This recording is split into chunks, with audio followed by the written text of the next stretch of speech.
Shatamanam Bhavati serial episode 1242 12th April 2025 ఏం జరిగిందో చూద్దాం. మురారి భువనేశ్వరితో, ఇక్కడికి వచ్చే ముందు నేను నీకొక మాట చెప్పాను. ఈ గుడి నుంచి వెళ్ళగానే తన మెడలో తాళి కడతాను అని చెప్పాను. అది ఎంత తప్పో ఆ రోజు నాకు తెలియకపోయినా ఈ అమ్మవారికి తెలుసు కదా. అందుకే ఆవిడ మనల్ని ఇక్కడికి రప్పించింది. తను మనం అనుకున్నట్టు మన రాధ కాదు, భాను అని తన కుటుంబానికి అప్పగించింది. ఇన్ని రోజులు ఇంకొకరి భార్యని నా రాధ అనుకొని నేను ఆరాధించాను. నా దేవత అనుకొని నేను చూసుకున్నాను, కానీ అదంతా తప్పు. తను కార్తిక్ భార్య భాను. ఒక బిడ్డకు తల్లి. తన కుటుంబం చెంతకు తను చేరుకుంది.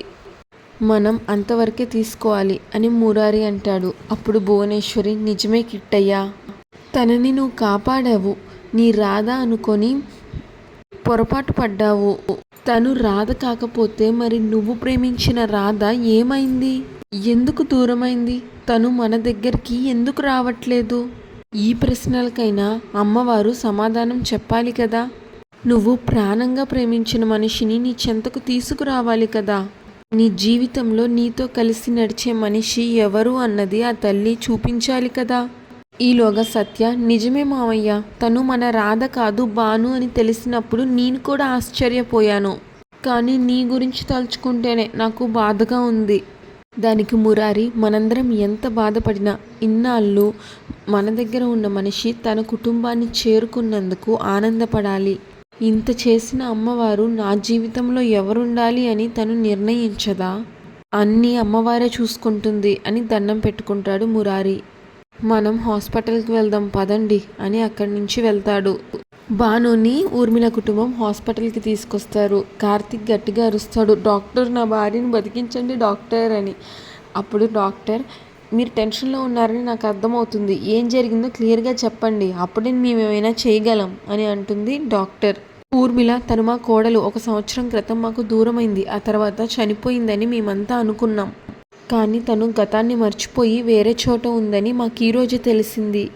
అప్పటికే తను గర్భవతి. ఆ గతాన్ని మర్చిపోయినప్పుడే తన డెలివరీ అయ్యింది. ఇంకో తినే ఈ పాప ఈరోజు అనుకోకుండా తను మాకు ఎదురుపడింది. ఎదురుపడంగానే మా కార్తిక్ని చూసి ఏమండి అని గట్టిగా అరిచి ఇంకో తర్వాత ఇలా అన్కాన్షియస్లోకి వెళ్ళిపోయింది. అప్పుడు డాక్టర్, అవునా, ఇది చాలా క్రిటికల్ కేస్, ఇంతకుముందు తనకి ట్రీట్మెంట్ ఎవరు చేశారు అని అడుగుతుంది. అప్పుడు వాసు, డాక్టర్ అపూర్వ అని ఒక డాక్టర్ ట్రీట్ చేశారు అని మా అమ్మాయిని కాపాడిన వాళ్ళు చెప్పారు అని అంటాడు. ఇప్పుడు డాక్టర్ అపూర్వానా? తన ఫోన్ నెంబర్ ఉంటే నాకు ఇవ్వండి, నేను ఒకసారి మాట్లాడతాను అని అంటుంది. ఈలోగా నర్స్, మేడం, డాక్టర్ అపూర్వ ఈరోజు మన హాస్పిటల్లోనే ఉన్నారు, మీరు ఆవిడతో మాట్లాడితే సరిపోతుంది అని చెప్తుంది. అవునా, అయితే మీరు తిని ఐసీయూకి షిఫ్ట్ చేయండి అని చెప్తుంది డాక్టర్. అపూర్వ వస్తుంది. అపూర్వ రాగానే కార్తిక్ సడన్గా నేను కనిపించగానే తను ఏమండి అని అరిచి పడిపోయిందండి అని కార్తిక్ జరిగింది చెప్తూ ఉంటాడు. ఈలోగా లోపల నుంచి డాక్టర్ వచ్చి, డాక్టర్ అపూర్వ మీరేనా? అసలు తన కండిషన్ ఏంటి అని అడుగుతుంది. అపూర్వ జరిగింది మొత్తం చెప్తుంది. మురారి, భువనేశ్వరి, సత్య కూడా హాస్పిటల్కి వచ్చేస్తారు. తనకి ఏవేవో గుర్తొస్తున్నా వాళ్ళు ఎవరు అనేది మాత్రం తనకి సరిగ్గా కనిపించేది కాదు. అప్పుడే తను రాధ కాదు వేరే అమ్మాయి అని తను ఫిక్స్ అయింది. కానీ తను ఎవరో తెలుసుకోలేకపోయింది. ఈరోజు కార్తిక్ని చూసి గుర్తుపట్టింది అంటే తనకి మొత్తం గతం గుర్తొచ్చింది అని అర్థమైంది. కానీ ఇలా అన్కాన్షియస్లోకి వెళ్ళడం చాలా ఆశ్చర్యంగా ఉంది అని అపూర్వ అంటుంది. అప్పుడు కార్తిక్, మీకు దండం పెడతాను మేడం, నా భానుకి ఏమీ కాకూడదు, తన్ని మళ్ళీ నాకు పూర్తి ఆరోగ్యంగా అప్పగించండి, ఎంత ఖర్చైనా పర్వాలేదు ప్లీజ్ డాక్టర్ అంటాడు కార్తిక్. అప్పుడు ఈ కొత్త డాక్టర్, చూడండి కార్తిక్ గారు, తను మెంటల్గా చాలా డిస్టర్బ్డ్గా ఉంది. ఇన్ని రోజులుగా పడుతున్న స్ట్రగుల్ తన మైండ్ మీద చాలా ప్రెషర్ చూపించి ఉంటుంది. ఒక్కసారిగా మీరు తన కళ్ళ ముందు కనిపించేసరికి ఆ గతం మొత్తం తన కళ్ళ ముందు కనిపించింది. ఆ నిజాన్ని తట్టుకోవడం శరీరానికి చాలా కష్టంగా ఉంటుంది. రీసెంట్గా తనకి డెలివరీ కూడా అయ్యింది కాబట్టి ఈ ప్రభావం తన బాడీ మీద కూడా ఉంటుంది. అందుకే తను అన్కాన్షియస్లోకి వెళ్ళింది. మెడికల్గా మేము తనని మొత్తం అబ్జర్వ్ చేస్తున్నాం. తను కాన్షియస్లోకి వచ్చాక తన పరిస్థితి ఏంటి మేము మొత్తం చూసి ట్రీట్మెంట్ ఎలా ఉండాలి, మెడిసిన్స్ ఏం వాడాలి అవన్నీ మేము చెప్తాం, అంతవరకు వెయిట్ చేయండి ప్లీజ్ అని చెప్తుంది డాక్టర్. తన పరిస్థితి అర్థమైంది కాబట్టి ట్రీట్మెంట్ ఎలా చేయాలో నాకు ఒక ఐడియా వచ్చింది. దయచేసి మీ అందరూ కోఆపరేట్ చేయండి. మరో పక్కన నీలిమ పెద్దమ్మ అలా ఆలోచిస్తూ ఉంటుంది బాల్కనీలో నుంచొని. స్నేహ నీలిమ పెద్దమ్మ దగ్గరకు వచ్చి, ఏంటమ్మా ఇలా జరిగింది? భాను తిరిగి రావడం ఏంటి? తను వీళ్ళకి కనిపించడం ఏంటి? అసలు ఏం జరుగుతుందో నాకేమీ అర్థం కావట్లేదు అని స్నేహ అంటే, నీలిమ పెద్దమ్మ నీకేమీ అర్థం కావట్లేదు, నాకైతే పిచ్చెక్కిపోతుందే. నీలిమ జీవితం ఎప్పుడు కష్టాల పాలేనా అని నాకు భయం వేస్తుంది. మనం ఎవరని చెప్పు? తన తండ్రికి నాకు ఉన్న సంబంధం వల్ల నన్ను పెద్దమ్మ అని, నిన్ను అక్క అని అంది. తన వాళ్ళకన్నా ఎక్కువగా చూసుకుంది. మన తలరాతను మార్చిందే. తన ఇంటికి తీసుకొచ్చింది. అలాంటి నా కూతురు బాగుండాలని నేను కోరుకుంటున్నాను. భాను మంచిదే, నేను కాదనను. కానీ ఇప్పుడు తను కార్తిక్కి కనిపించింది అంటే తన గురించే ఆలోచిస్తున్న కార్తిక్ నీలిమ గురించి ఏం ఆలోచిస్తాడు? తలుచుకుంటే నాకు చాలా భయంగా ఉందే. స్నేహ కూడా అదే కదమ్మా, ఎంత ఆలోచిస్తున్నా నాకు కూడా ఏమీ తోచడం లేదు. పెళ్లి జరిగే వరకు అజయ్ విషయంలో నీలిమ భయపడింది. వాడు ఏ క్షణం పెళ్లి ఆపుతాడో అని వణికిపోయింది. అన్ని ఆటంకాలు దాటుకుని పెళ్లి జరిగింది. అజయ్కి ఏమైందో తెలీదు, వాడు మంచాన ఉన్నాడు. కానీ కార్తిక్ గారు నీలిమ మెడలో తాళి కట్టాడు అన్న ఆనందంతో నీలిమ ఆనందంగా ఉంది. వాళ్ళిద్దరిని ఒకటి చేయాలని మనందరం ప్రయత్నిస్తుంటే ఇప్పుడు అనుకోని ఈ మాట వినేసరికి ఏం చేయాలో నాకేం అర్థం కావట్లేదమ్మా అంటుంది స్నేహ. అసలు హాస్పిటల్లో ఉన్న నీలిమ ఎలా ఉంది, ఏం ఆలోచిస్తుంది?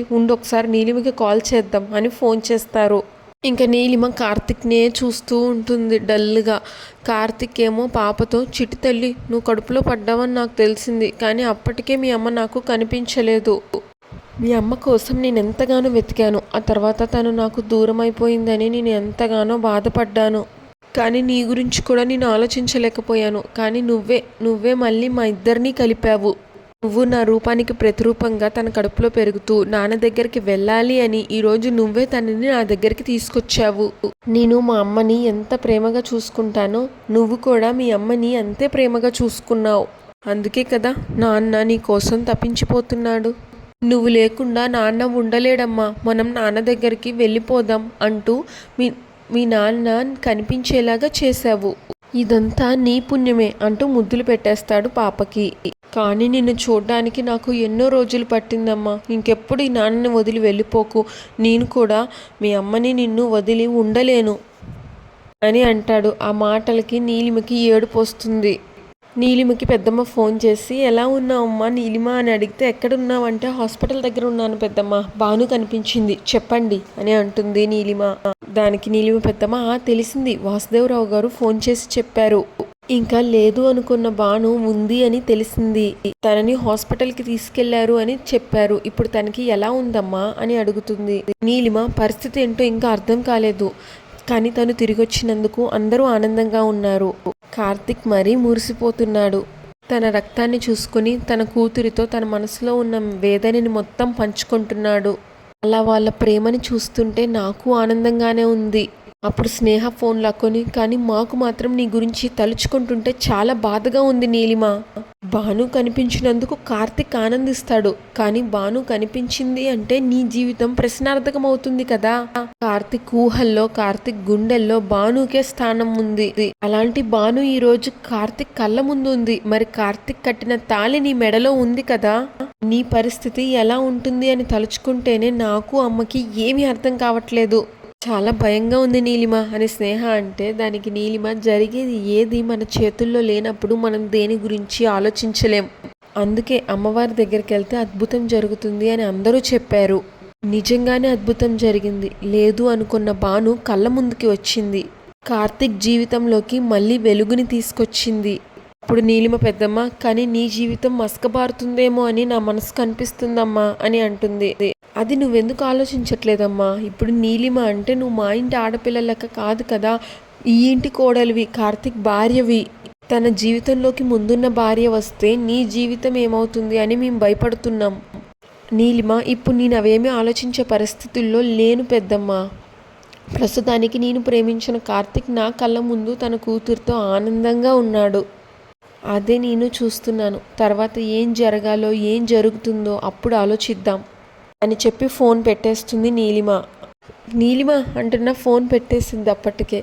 అప్పుడు స్నేహ తను చాలా బాధలో ఉందమ్మా, తను బయటికి చెప్పుకోలేకపోతుంది, తనకి ఇంకేం ఫోన్ చేయొద్దులే, వచ్చాక మాట్లాడుకుందాం అంటుంది స్నేహ. ఇంకా కార్తిక్ పాపను ఆడిస్తూ పాపనెత్తుకొని జో కొడుతూ అటు ఇటు తిప్పుతూ ఉంటాడు. నీలిమ అలానే కార్తిక్ని చూస్తూ ఉంటుంది డల్గా. ఇంకా హాస్పిటల్లో అందరూ ఐసీయూ రూమ్ బయట వెయిట్ చేస్తారు. అప్పుడు కార్తిక్ నీలిమతో, చూడమ్మా, నా భాను నన్ను కలుసుకోవడానికి ఇన్ని నెలలు పట్టింది, నాకు దెబ్బ తగలగానే తన మనసుకి గాయమైంది, గతాన్ని గుర్తుపట్టింది, తనకంతా గుర్తొచ్చింది అని ఆనందించే లోపే తను కళ్ళు తిరిగి పడిపోయింది. ఇప్పుడు భానుకి స్పృహ వచ్చాక ఏం మాట్లాడుతుంది, తనకి ఏం చెప్పాలి కూడా నాకేమీ అర్థం కావట్లేదు. ఊర్మిళ, చూడు కార్తిక్, అమ్మవారి దగ్గరికి వెళ్తే అంతా మంచి జరుగుతుంది అని అన్నారు, నీ జీవితంలోకి వెలుగు వస్తుంది అనుకున్నాను, కానీ మనం ఎంతో ఎదురు చూసి కోల్పోయిన మన ఇంటి మహాలక్ష్మి తిరిగి వస్తుందని కలలో కూడా ఊహించలేదురా. అమ్మవారే కలపాలి అని పిలిచింది, మిమ్మల్ని కలిపిందిరా, ఇంకా ఎందుకు బాధపడతావు, తను తొందరగానే కోలుకుంటుంది, అంతా బాగుంటుంది అంటుంది ఊర్మిళ. వాసు భాను లేదు అన్న మాట తెలిసాక నేను ఇంకా ఎందుకు బతికున్నానా అని చాలా బాధపడ్డానురా, కానీ భగవంతుడికి తెలుసు కదా, నీ కూతురు బతికే ఉంది, ఏదో ఒక రోజు నీ కళ్ళ ముందుకు వస్తుంది అని, అందుకే నా గుండె ఆగిపోకుండా కాపాడిందిరా. నా మనసు ఎంతో బండబారిపోయింది అని నన్ను నేనే ఎన్నోసార్లు తిట్టుకున్నాను, కానీ నా తల్లిని చూడ్డానికే నేను ఇలా ఉన్నాను అని ఇప్పుడు నాకు అర్థమైంది. మనోహర్, అసలు ఎవరి ఊహకి అందని విధంగా భాను ఒక చోట ఉండడం ఏంటి, తన గతాన్ని మర్చిపోవడం ఏంటి, తను ఒక మంచి కుటుంబంలో ఉంది కాబట్టే మళ్ళీ మన చెంతకు చేరింది, అంతా అమ్మవారి దయ అంటాడు మనోహర్. సత్య మురారితో, ఏంటి మావయ్య ఇది, ఇన్ని రోజులు మన ఇంట్లో ఉన్న మనిషి మన మనిషే, నువ్వు ప్రేమించిన రాధే అని అనుకున్నాం, ఎన్ని రకాలుగా నువ్వు నిజాన్ని గుర్తు చేయాలని చూసినా, గతాన్ని చెప్పాలని చూసినా, తనకి ఏది గుర్తు రాకపోతే ఎందుకెలా జరుగుతుంది అని అనుకున్నాం, కానీ తను అసలు మన రాధే కాదు అని ఊహించలేకపోయాం. భువనేశ్వరి అందుకేనేమో తను మనతో ఉన్న ఎప్పుడు పరాయి మనిషిలాగానే అనుకునేది, ఆ ఇంటి నుంచి వెళ్ళిపోయే పరిస్థితి వస్తుంది అని తనకే తెలియకుండా తను చెప్పేది, తను ఏ ఇంటికి చేరాలో ఇప్పుడు అక్కడికే చేరింది అని అంటుంది భువనేశ్వరి. నీలిమ హాస్పిటల్లో వినాయకుడి విగ్రహానికి దండం పెట్టుకుంటుంది.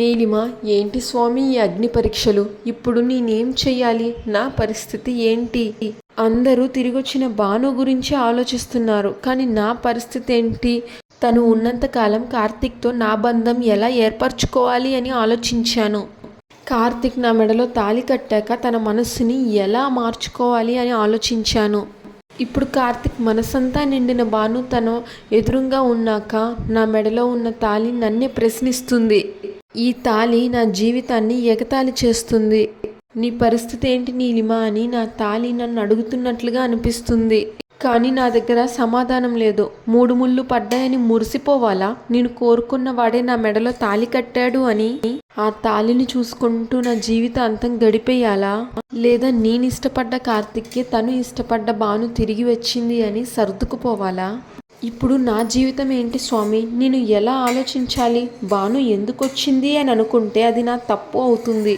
భాను వచ్చింది అని ఆనందిస్తే నా జీవితం ఒక ప్రశ్నలాగా అవుతుంది, ఏం చెయ్యాలో నువ్వే చెప్పు, ముంచుతావో తేలుస్తావో నువ్వే ఆలోచించు. ఇంకా మనోహర్ వాసుతో, ఒరే వాసు, అంతా బాగానే ఉంది, కానీ ఇప్పుడు నాకు ఒక విషయం అర్థం కావట్లేదు, ఏంట్రా అది అని వాసు అంటే, అదేరా, కార్తిక్ నీలిమకి మనం పెళ్లి చేసేసాం, ఇప్పుడు నీలిమ కార్తిక్ భార్య అయింది, భాను కళ్ళు తెరిచాక నీలిమని ఏమని పరిచయం చేయాలి, ఏం చెప్పాలి అని అడుగుతాడు. నువ్వెప్పటికీ తిరిగి రావని మేమే నిర్ణయం చేసుకొని కార్తిక్ని నీలిమకి ఇచ్చి పెళ్లి చేశామని ఎలారా చెప్పేది, అదే చెప్తే నా స్థానం ఇంతేనా, నా గురించి మీరు ఆలోచించింది ఇంతేనా, నేను పోయాక కనీసం సంవత్సరం కూడా ఆగకుండా నా కార్తిక్కి పెళ్లి చేసేసారా అని అడిగితే మన దగ్గర సమాధానం ఉండదు కదరా అని మాట్లాడుకుంటారు. ఆ మాటలు విన్న నీలిమకి ఇంకా ఏడుపు వచ్చేస్తుంది. అంతటితో ఎపిసోడ్ పూర్తవుతుంది. ఇంకా నెక్స్ట్ ఎపిసోడ్ ప్రోమోలో పార్థు, చాందిని కూడా హాస్పిటల్కి వస్తారు.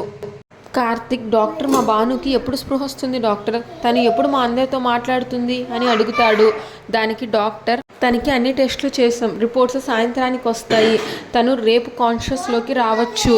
అప్పుడు నీలిమ, ఖచ్చితంగా భాను నా మీద సీరియస్గానే రియాక్ట్ అవుతుంది, నా నిజ స్వరూపం మొత్తం భానుకి తెలుసు అంటూ భయపడుతూ ఉంటుంది.